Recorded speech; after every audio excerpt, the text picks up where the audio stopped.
Então nós vamos entrar vamos entender, porque quando normalmente quando a gente lê a Bíblia, eu sou assim, fui assim. Chegava lá em Levítico, matou animal tal, tinha que fazer isso, eu faltava um punhado de coisa. A gente não vê, a gente não via, mas por que? E nessa parte que fala em Êxodo, eu saltava muitas vezes, mas eu não tenho entendimento espiritual quando eles estavam montando as vestes dos sacerdotes. Mas quando nós começamos a estudar os originais, nós começamos a entender que há um princípio divino nessas coisas. É Deus nos mostrando algo através dessas vestes. Então vamos iniciar. Então nós vamos falar sobre as vestes sacerdotais. Ok? Por favor, Barão. Esse estudo está lá em Êxodo 27, 20. Nós vamos ver, a partir do Êxodo, nós vamos ver o que aconteceu ali. Nós temos que entender o princípio. Deus tirou o povo do Egito, atravessaram o Mar Vermelho, entraram, foram para o deserto. O propósito do Eterno foi de que eles recebessem a Torá. A Torá seria, como o pessoal fala, os 10 mandamentos. Mas os 10 mandamentos não vieram sozinhos, não. Junto com os 10 mandamentos vieram várias outras leis. Hoje são 600 e quanto, pastor? São 613 mandamentos. Uns mandamentos para homens, outros mandamentos para as mulheres e outros mandamentos para os dois.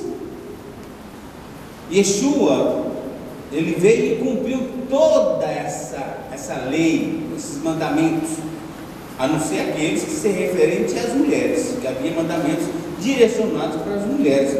Por exemplo, na época da menstruação, por exemplo, há um mandamento que a mulher tinha que purificar-se.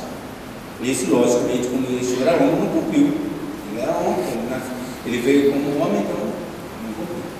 Então nós vimos as vestes sacerdotais.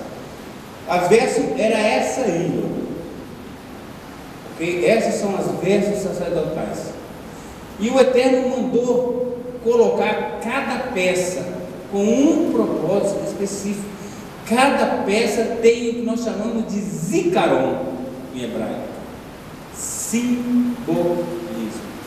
Então, Êxodo 27, 20, 30, 10, lá em Ezequiel 43, 10 até 27 também fala sobre as vestes, e em Hebreus, no Novo Testamento, 13, 10 a 16. Amém? Vamos entender, olha você vê que coisa maravilhosa. Sim, vontade. Você falou que atualmente são 613. Os 10 mandamentos foram os dados lá no Monte Sinai. Mas baseado nesses 10 mandamentos, aí começou a surgir outros mandamentos que ele foi dando para Moisés, e Moisés foi passando para o povo. São 603, ok? Então vamos lá. As roupas sacerdotais, Bigdei, Keuna, é o pré-requisito para que Arão e seus filhos realizassem o ofício sacerdotal. Ou seja, ele tinha, o sacerdote, o sumo sacerdote tinha que vestir essas vestes para entrar no Santos dos Santos. Nós sabemos onde é o Santos dos Santos. Você lembra lá do tabernáculo? Nós temos a primeira entrada, que nós chamamos de o caminho, O Senhor falou: o seu caminho, verdade e a vida, se oferecendo ao tabernáculo do deserto, Depois vem a verdade, depois a vida, que é o Santos dos Santos, ok? Então são 3 partes divididas. No Santos dos Santos, uma vez ao ano, o sumo sacerdote entrava em Yom Kippur. É justamente como é o final do ano, não é isso? Tem o Rosh Kodesh, Rosh Hashanah. Rosh Kodesh é lua nova. Então, Rosh Hashanah havia então, quando o sacerdote vestia e ele entrava no Santo dos Santos. O que nós vemos? Eles se preparavam uma vez ao ano para entrar no Santo dos Santos e tinha que vestir essa vestimenta. tem tudo a ver com você. Mesmo você sendo mulher hoje, nós sabemos que Deus tem usado as mulheres atualmente nessa área de sacerdote, estamos na área sacerdotal, né? Tem criado uma certa revolta de alguns homens, né? Os homens não entendem que o Eterno está fazendo algo tremendo nisso, e nos últimos dias já era previsto que as mulheres seriam muito usadas. Isso é previsão, está na Bíblia, está falando. As roupas seriam para peso, glória e beleza e esplendor. Tem uma história verdadeira quando Ciro foi tomar, quando Alexandre o Grande entrou em Jerusalém e viu o sumo sacerdote, ele viu como um anjo, como se fosse um anjo. Isso tem uma história verídica. Ele teve até um sonho sobre isso, sobre essa questão. Às vezes ela resplandecia. Tem uma coisa que eu vejo que as pessoas até têm dificuldade de entender. Eu aproveito para falar isso. As roupas do nosso Mashiach Yeshua não eram vestimentas de pobre, não, gente. Eram ricas, eram roupas finas que eu usava. E se só olhar a tradição judaica, nós vamos entender que eles falam que Yeshua era pobrezinho, era pobre, nasceu numa família pobre. Isso aí é questionável. Muito questionável isso, porque nós sabemos que, infelizmente, houve mudanças no Novo Testamento para deturpar um pouco e colocar doutrinas que não são verdadeiras. É por isso que nós estamos buscando os originais. Então, as roupas seriam para peso, glória, beleza, esplendor. E eu já falei isso no seminário e volto a falar. Que quando nós usamos certas coisas, o shofar é um zikaron, é memorial. A gente olha para o shofar e a gente lembra do Eterno. Quando a gente vê uma menorá, a gente lembra do Eterno. Quer dizer então que aquele lá agora tem pessoas que fazem, eles idolatram o shofar, idolatram o talit, idolatram a menorá. Não é isso. Deus usa para que nós possamos lembrar dele, lembrar de uma coisa que ele quer agir, quer fazer alguma coisa, nós olharmos aquilo. A menorá nos lembra de quem? Do Espírito do Eterno, da luz. A mezuzá que os judeus põem na porta, me lembra que ele guarda, o guardião das portas de Israel. Tem um aroma profético nisso. O shofar é profético, o talit é profético. E as pessoas às vezes usam esse instrumento e confundem e atrapalham, porque eles usam aquilo como fosse uma coisa, um ídolo, como uma coisa. Não é. O shofar não cura, o shofar não salva, o shofar não liberta ninguém. Nós é que somos o shofar de Deus. E o shofar é apenas uma extensão do que nós somos diante do Eterno. Então, o que esses memoriais servem? Para ensinar preceitos, mudando os pensamentos e ações de Arão e seus descendentes. Então todo mundo sabia que quando o sacerdote vestia essa roupa, ele estaria ali representando todo o povo de Deus.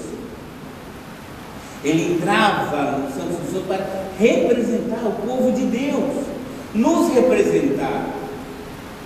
Quem é esse sacerdote hoje? Quem nos representa diante de Deus hoje, 24 horas por dia? Yeshua. Tudo o que está acontecendo ali apontava para o Mashiach, e aponta para o Mashiach. Todas as festas bíblicas apontam para o Mashiach e Yeshua. Tudo que você vê no Velho Testamento, está escrito lá no Taná, vai apontando para o Mashiach. E hoje nós estamos vendo as coisas acontecendo, está apontando para a vinda dele que vai acontecer. Amém, queridos? Vocês estão entendendo? Vamos passar. Então, é um lembrete de coisas que ele tem que ter para oficializar o serviço do sacerdote. Ele representa Deus para o povo. Quando o povo vê o sacerdote, ele representa o Eterno. Quando vocês estão tocando o shofar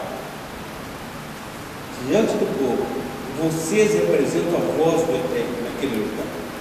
As pessoas se veem como representante de Deus naquele lugar. Vocês estão entendendo? Vocês são representantes de Deus, né?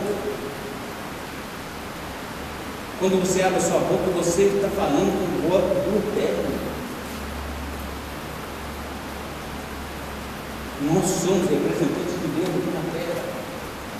Por favor. O memorial rege o princípio da Torá. Gente, nós sabemos que tem alguns livros que não estão na Bíblia. O Talmud é um livro, é como se fosse a Torá oral, que eles chamam. A Torá oral. Então o Talmud são os escritos, são os complementos. O que não tem na Bíblia, você pode ver no Talmud, vocês vão ver em outros livros, que não foram colocados na Bíblia, mas que tem uma representação. A gente vê o próprio Mashiach Yeshua, ele citou coisas do Talmud, não foi colocado. Por exemplo, uma história que foi colocada e não tem na Bíblia, vocês não sabem de onde veio, mas veio de um desses livros, foi aquela história do corpo de Moisés, quando foi disputado pelo anjo por Satanás. Aonde está escrito isso? Onde é que o apóstolo tirou isso? Foi da Torá oral, foi de um desses livros, que infelizmente não está na nossa Bíblia, né? Então, lá no Talmud, que é uma Torá oral, está escrito que ele representa o princípio, está lá registrado lá o princípio disso, ok? Tem uma frase hebraica que está dizendo assim: "Da lefinei miatá omer", saiba perante quem tu está. Quando você coloca o talit, o kippah, é para você lembrar de que um dia você vai ter que prestar conta de tudo que você está fazendo diante do Eterno. Quando você se cobre, a pastora falou das mulheres casadas, né? Mas tem esse princípio também. Você vai prestar contas de tudo que você está fazendo. Então, quando um judeu usa o kippah, é porque ele sabe que um dia, tudo que ele está fazendo, ele vai ter que prestar contas ao Eterno. Uma vez, teve um caso de um judeu messiânico que estava numa reunião e houve uma discussão.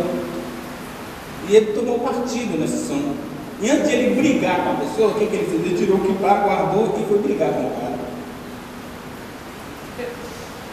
Até ele perguntou: mas você tirou o kippah por quê?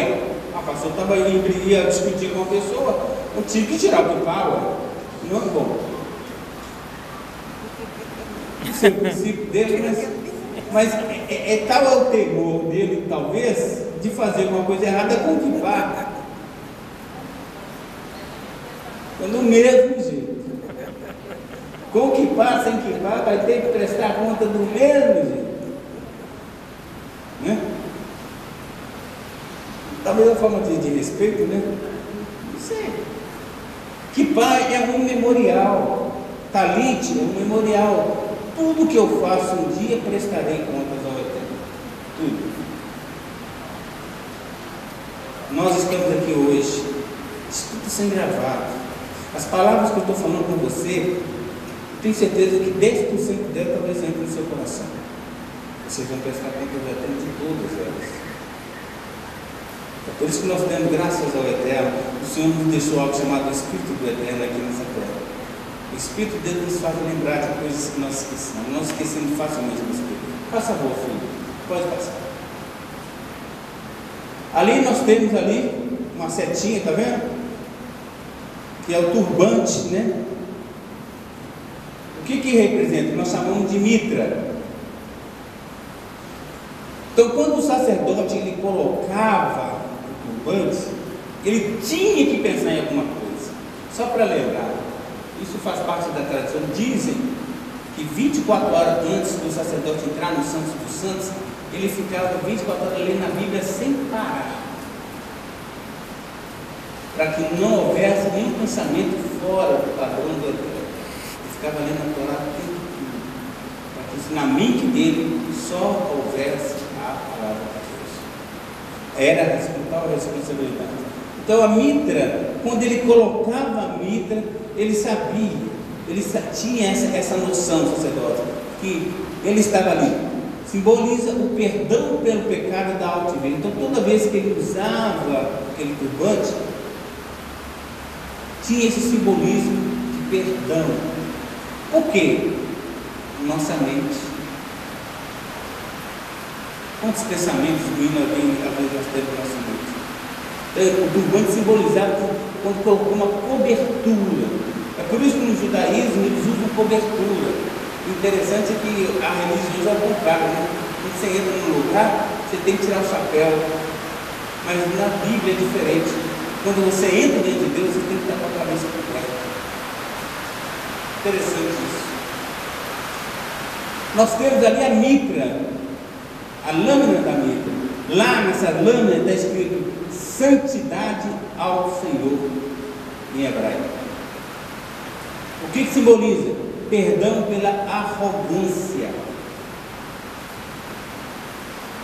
Todo mundo sabe o que é arrogância, né, gente? É uma pessoa arrogante, aquela que se acha melhor do que todas. Tudo a ver com o chamado de vocês. Tudo a ver com o toque do chofar. Tudo a ver com o modo que vocês são. Próximo é o peitoral. O peitoral do juízo. Julgar com retidão. Gente, como os nossos juízes no Brasil estão precisando de um peitoral desse. Julgar com retidão. E se vocês notarem, do lado direito e esquerdo do peitoral, tem as duas pedras. O urim e tumim, né? Eles falam, né? Aonde eles faziam? Hã? Foi jogado urim e tumim para a sorte. Para a sorte. Quem ia ocupar o lugar de Judas. Exatamente. Mateus. Jogaram sortes, né? Jogaram sorte e a pedra. Hã? Hoje tira sorte. Hoje tira sorte, mas tem a ver com isso. O que era aquilo? O que eles falam pela tradição é que quando era assim, ele acendia as duas, quando era não, acendia uma outra. Era uma coisa mais parecida assim, né? Uma pedra acendia, outra apagava, brilhava, não sei. E quando não brilhava, que era para esperar. Assim, mais ou menos assim a tradição. Então era o urim. O cinto ele vinha aqui, gente, ele vinha aqui e ele circulava o sacerdote. Ele pegava o coração, tá? Pecados do coração. O cinto era amarrado na cintura e passava pelo lado esquerdo do peito. Então passava no esquerdo do peito e amarrava na cintura. Está vendo? Tudo isso está lá na Bíblia, a gente não lia, a gente não entendia. Próximo é o efod. Perdão pelo pecado da maledicência. Que responsabilidade de ser um sacerdote. Que responsabilidade nós temos diante do Eterno, gente. O próximo, a túnica. Cobrir a maior parte do corpo dos sacerdotes. Perdão por assassinato. Não assassinarás.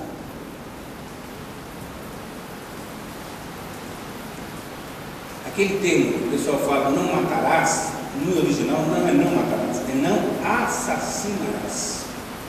Mas por quê, pastor? Porque lá está escrito, se por exemplo houvesse um ladrão na sua casa, a Bíblia ordenava que você podia matar a pessoa e sem culpa, você sabe disso? Está escrito. Se um ladrão invadisse a sua casa, lá está escrito, você podia matar. Você não era culpado pelo sangue dele.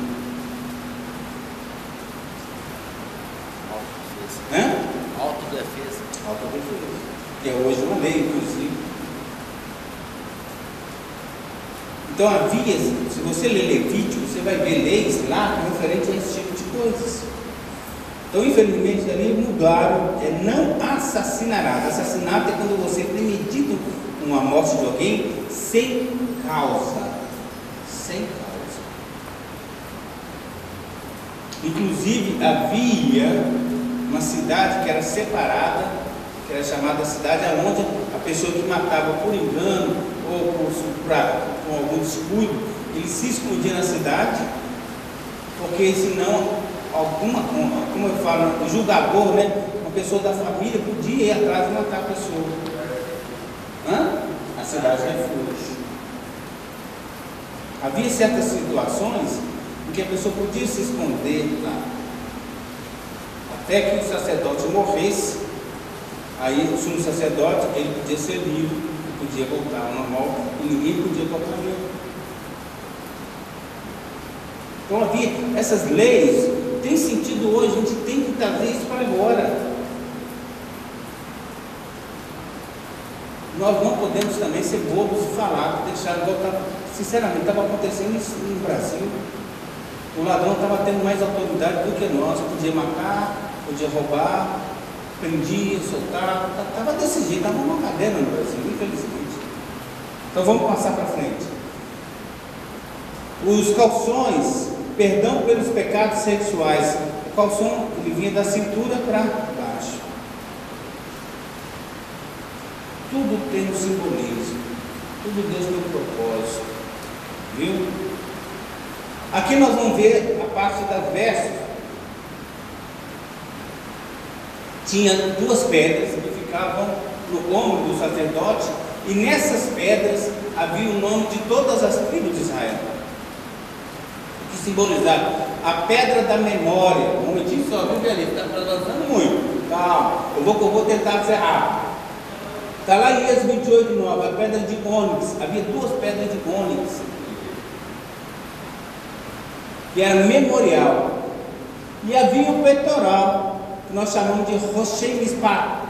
Está lá em Êxodo, peitoral. Pode passar. O peitoral, vamos lá, continua.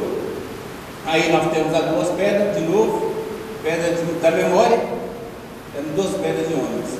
Gente, ele carregava essas pedras com os nomes das tribos. Está lá em Romanos 15, de 1 a 7. Mas nós que somos fortes, devemos suportar as fraquezas dos fracos e não agradar a nós mesmos. Depois vocês peguem o versículo todo lá de Romanos, vocês vão entender que esse princípio lá que Paulo fala tem a ver com as duas pedras que o sacerdote usava. Vocês estão entendendo esse princípio? Podemos passar? Pode ir, Vianney? Essa pedra vem de ônix, peitoral do sacerdote. No peitoral haviam 12 pedras. A primeira pedra, pode clicar. Isso, mais uma vez, é o rubi. Cada pedra representava uma tribo de Israel. Ou seja, ele carregava a pedra no peito. Olha, você tem a responsabilidade. Então, a primeira pedra era rubi, representava a tribo de Ruben, a primeira tribo. A segunda pedra é esmeralda, a tribo de Shimon. A terceira pedra é o diamante, né? Topázio, perdão, a tribo de Levi. A quarta pedra é o corbúnculo e Yehudá. Yehudá é a tribo de quem, gente? Yeshua. Yehudá. A outra pedra é Safira, Isacar, Isahar. A outra pedra, que é o diamante, agora é o diamante, Zevulon. A próxima pedra, que é a Opala, a tribo de Dan. A próxima pedra, a pedra da Ágata, Naftali. A outra pedra, ametista, Gad. A outra, crisólito, de Asher. A outra, o ônix, Iosa, José. E a última pedra, Jaspe, Benjamim, que é Benjamim. Cada pedra representava uma tribo de Israel. Pode passar, Gabriel. Não, volta. Existe, gente, uma coisa interessante. Quando se fazia as coisas do templo, não se podia usar ferro para cortar.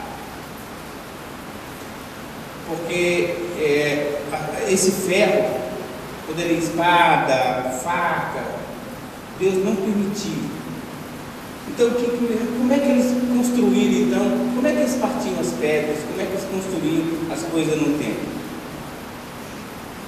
Havia, tem uma tradição, havia um inseto chamado chamir.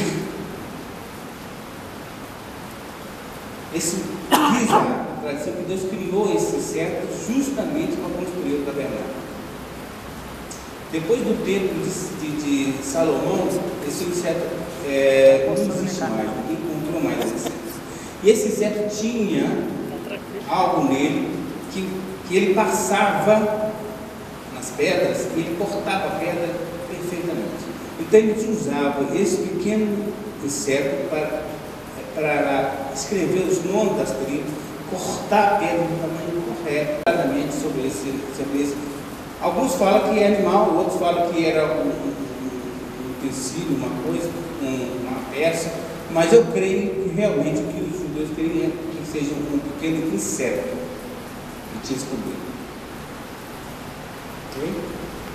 E dessa forma eles construíram toda a roupa do sacerdote, como também estava. Agora sim.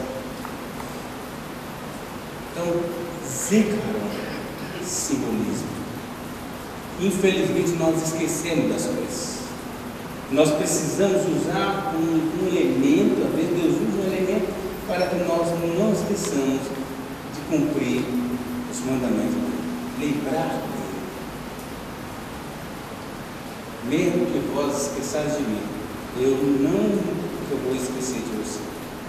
Deus falou isso com Israel. Pode passar o céu, pode passar o sol, o céu, pode passar tudo, mas eu nunca me esquecerei de vocês. Deus falou com o povo dele dessa forma. Deus nunca vai esquecer Israel. Deus nunca esquecerá de nós. Amém? Vamos colocar de pé. Pastora.